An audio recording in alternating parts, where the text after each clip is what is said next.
それをもう綺麗だって感じるように人間の脳ができてしまっているわけですよ。結局自然は神なんですよね。おはよばー。ワイカキ寄生植物のレバンマシュラです。今回はですね、色についてお勉強をしていきたいと思ってます。もうね、絵の色が単調だなとか、絵のことわからんって人は、ネバと一緒にお勉強していきましょう。ネバがね、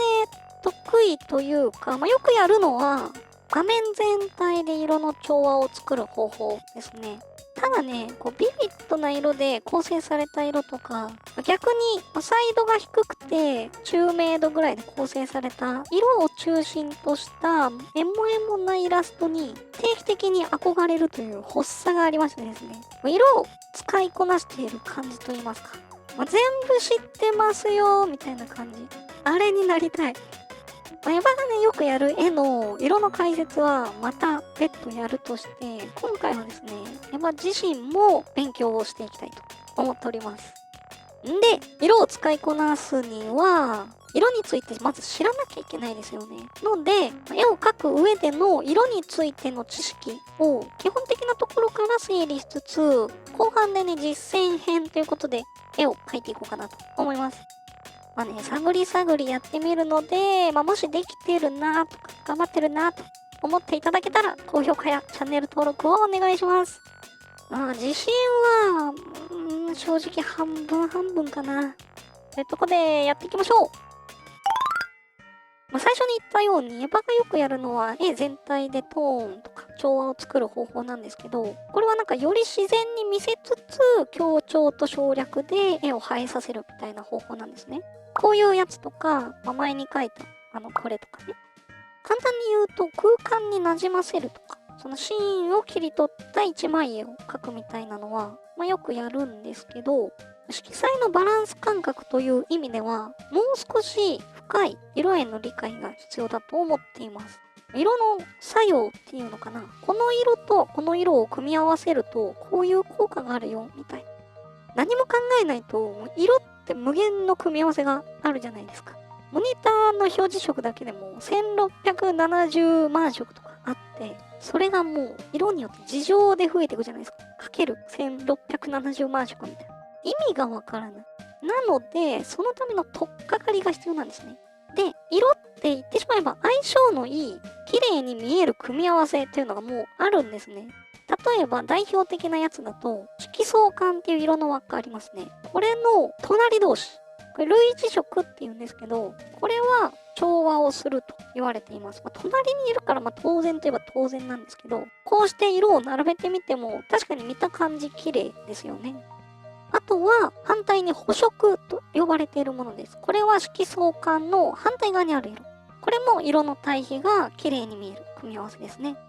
あとは、トライアドとか言われている色相環の中で正三角形を作るんですよ。そうすると、どこで正三角形を作っても、インパクトのある強い配色で、かつ調和が取れるというもの。でね、これ三角じゃなくても、正方形とか正五角形でも同じように調和する。一定の距離感が取れてるからっていう理屈だと思うんですけど、多色の構成で迷ったら、とりあえずこれ使うみたいなのはもう全然ありかなと思います。こんな法則がまだまだいろいろあるんですよ。正三角形じゃなくて二等辺三角形にしても OK みたいな。こういう綺麗に見える色の組み合わせというのがたくさんあって、で、これはまだ色相の話ですね。色の種類の話。赤とか黄色とか緑とか。で、これにさらに一定のルールを持って組み合わせていくと、さらに良くなるんです。で、この一定のルールって何よっていうことなんですけど、具体的に言うと、対比が強すぎる場合は面積を減らすとか、サイドや明度を調整するみたいな作業ですね。配色って結局色相の組み合わせだけじゃなくて、明るい暗いの明度、あとは鮮やかさのサイドによって色って決まってますよね。ここがね、厄介なところなんですけど、色というのは対比で見えてくるものなんですよね。なので、隣り合う色に応じて、都度調和をとっていく必要があるという。要するに、絵の中で綺麗な対比とか調和を作ってあげる必要がある。例えば、さっきの例で言うと、類似色なんかはもうそのまま使えるんですよね。単純に色相を振り分けただけのこの組み合わせに明度を少し変化をつけますね。青側の明度を下げて、黄色側の明度を上げてみました。これってね、そのまんま自然界の色変化の再現になるんですよ。例えば、夕焼けとか、水の中とか、葉っぱとかね。これもそのままその色を使ってるんですけど、なんかこう綺麗な感じになりますよね。明るくなるにつれて黄色に寄せていくと自然に見えてくるんですね。という現象がもう起きているんですよ。自然界では。それをもう綺麗だって感じるように人間の脳ができてしまっているわけですよ。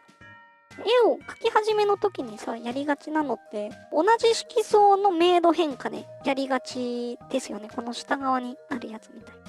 そうするとなんかこう食い足りないなと、のっぺり感みたいなものが出てきてしまうので、そういう法則を知っていると、ちょっと絵に深みが出てくるかな、みたいな。で、この法則を頭の片隅に置きつつ、これを誇張したり、省略したり、アレンジするみたいな使い方をする感じですね。もうね、結局自然は神なんですよね。そういう意味では派手な配色に迷ったら、派手な柄の蝶とか、ウミウシとかなんかそういうのから参考にすると間違いないものができると思う。本当に。で、補色の場合は強い対比なので同じ面積でぶつけると喧嘩しがちですが、主従をつけるとすごくこう目を引く表現ができるようになりますね。見せたいところに補色を置いて視線を誘導するみたいなのにはとても使えると思います。これも例えば警戒色、派手な柄の毒蛇とか毒キノコとかそういうのから身を守るためであったりとか、あるいはわかんないですけど、緑色のこの森の中から熟れた美味しそうな赤い果物を見つけるために注視するようになったのかもしれない。理由はちょっとわからないんですけど、捕食に対して注意が向くというのも、宿主の遺伝子に組み込まれている色の作用なので、この効果は遺伝子に作用するんですよ。あとトライアドの場合は、これもどれもね、主張が強めだから、どれか揃えてあげると統一感は出てくるかなと思います。あとはね、面積のバランスを変えてあげるっていうのも有効ですね。これ相対的な位置関係だから、色素をずらしても調和するので、この下の画像とかは、そのままスライダーをいじっただけですけど、やっぱりバランスが取れた配色だっていうのがお分かりいただけるかなと思います。もうキャラデザとかにね、すごく使えそうな技術だと思います。あとは、コントラスト。これは明瞭さですね。単純に明度差のことですね。これが大きいと視線がいく。例えば、このグレーの点の中に1個黒い点があったらもうそこにしか目がいかない。これは有彩色であっても無彩色でも一緒で、明度差があるとこには目が行きますよという効果があります。あと、絵で言うと、その色自身が持つイメージ。例えば、赤いものは暖かい、青いものは冷たいみたいな心象効果。これに加えてさらに固有色。その各対象物が持ってるそのものの色。例えばキャラクターだったら肌の色とか、髪の色とか、服の模様とか、各ものが持ってる色。ここら辺の情報を絵の見せ方に応じて配置していくという。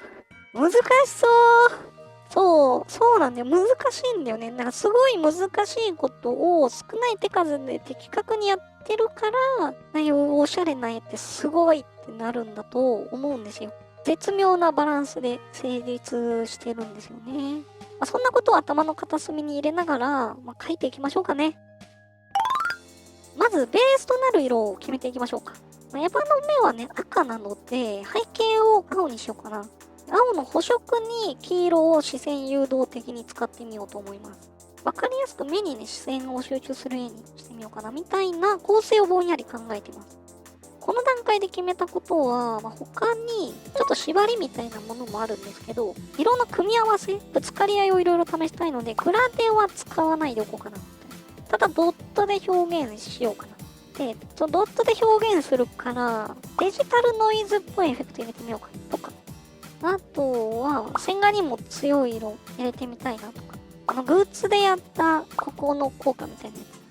あとは、グレーとか白とか、無彩色を使うとこういうの調整しやすいんですけど、ただ今回は、あえて使わないでやってみようかなと思います。できるだけ有彩色の組み合わせで構成してみたい。っ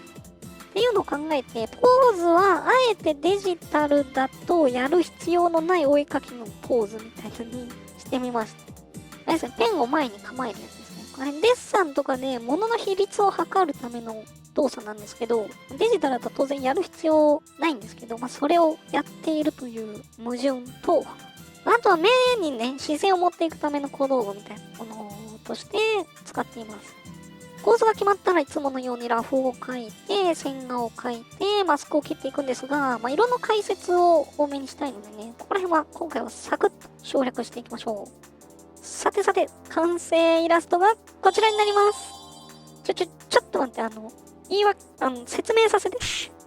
いろいろ狙いを込めてやってはみたんですけど、できたこと、できなかったこと、気づいたこといろいろあるので、それぞれ紹介していきたいと思います。書いてみて、まず、もう気づいちゃったんですよ。難しいです。めっちゃ難かった。もう書く前から感づいてはいたけどもね。知ってることとできることはね、またちょっと違いますね。具体的にどういうことか紐解いていきましょうか。やってみたこととしては、大まかな方向性で青の背景で、青の環境光を受ける状態なので、全体的に青が支配的な絵になっていくというところで、青の類色でまとめつつ、見せたいところに補色やコントラストをつけていくという作戦だったんですね。ある意味王道というか、上等手段ですよね。でね、視線誘導が複雑だと難易度高いかなと思ったので、シンプルに瞳に目が行くという構成にしてみています。なので、顔にかかっているペンのところと肌のコントラストをすごく強くしたり、瞳の書き込み、情報量を増やして目が行くようにしました。ここがね、一番コントラストが高くつくように、光源も右側から強めの光を当てています。で、対照的に右目は、とことん目立たないようにするために、影色に明度を揃えました。視線の流れとしては、最初に瞳に目が行くか、もしくはこの四隅のこの黄色い効果に目が行くかなと。で、最初に四隅の黄色に目が行ったとしても、線の向きとかで、最終終着は目になるような構成ですね。最初に目に視線が行ったとしても、この四隅に視線が散ってまた目に戻ってくるみたいな、目に吸い寄せられるような動きというのを意識してみたけど、ちょっとなんか弱かったかもな。髪はハイライト色の補色を影色に当ててみました。これはね、茶色いんですけど、あえて影色にがっつり青い色で、ハイライトのところに黄色い色、オレンジっぽい色を置いてみたんですが、これでもかなり綺麗に見えたかなと思います。難しかったことは全部なんですけど、ついにいろいろ手を入れたくなって、結構いろいろやっちゃった感がありますね。もう少しね、シンプルにまとめたかったかな。色じゃないとこに結構頼っちゃってますよね。いつもね、自然に見えるっていう風なことをよくやっていたので、こういう光だから、こうなるはずだ、みたいな。で、今回はまたそれと違って、色の組み合わせで生じる効果みたいなのが先にあって、その効果を絵に当てはめていくというので、色パズルみたいなのをやっているような感じがしました。絵の作り方としてはね、ちょっと違うかなとも思うんですけど、根底のところでやっぱ繋がっているという感じがしますね。どちらもできるようになったら結構強強になれるんじゃないかなという予感がしました。あとはね、固有色の扱いも結構厄介でしたね。このエヴァだったらインナーカラーの紫とか、フードの赤とか、頭の葉っぱとか、色少ない方なので、なんとかなった気がするんですが、これたくさん色があるキャラクターとかをこういうテイストで描くのは結構苦労しそうだなと思いました。その場合はね、多分固有色を起点にするか、あるいはガン無視するかのどっちかなのかな。なので、こういうの場合はその絵のための折りキャラとかの方がやりやすいかなと。あとね、ドットグラでは楽しくっていろいろなんかやっちゃったんですけど、この絵に関してはね、やらない方が良かったかな。シンプルな色だけで絵が持つかっていうのをちょっと心配でいろいろやっちゃったんですけど、入れるにしてももっとポイント絞っても良かったかもしれないですね。けど、この肌の影の境界の明るい色とかをドットで入れるのとか、ハイライトを斜線で入れるのとか、他の絵にも応用できそうな発見がいろいろあったので、これはこれで違う学びとして良しとしましょうか。ローコントラスト版もやりたいね。カラーラフの使わなかった方みたいな。こちら多分ね、明るめのトーンに揃えて、色相で遊ぶ、補色対比みたいなのを使う感じになりそうですね。はい。というわけで、今回の動画は以上になります。いやー、脳を使った。色って深いですね。なかなか難しいけど、気づけることもね、たくさんあって楽しかったです。宿主もね、よかったらやってみてください。実際に絵に色を入れていくと、とっても勉強になりましたよ。エヴァのチャンネルでは表現の幅を広げる活動もどんどんしていこうかなと思うので、よかったらチャンネル登録、高評価よろしくお願いします。それではまた次の動画でお会いしましょう。バイバイ。マスク塗りの解説動画も作ります。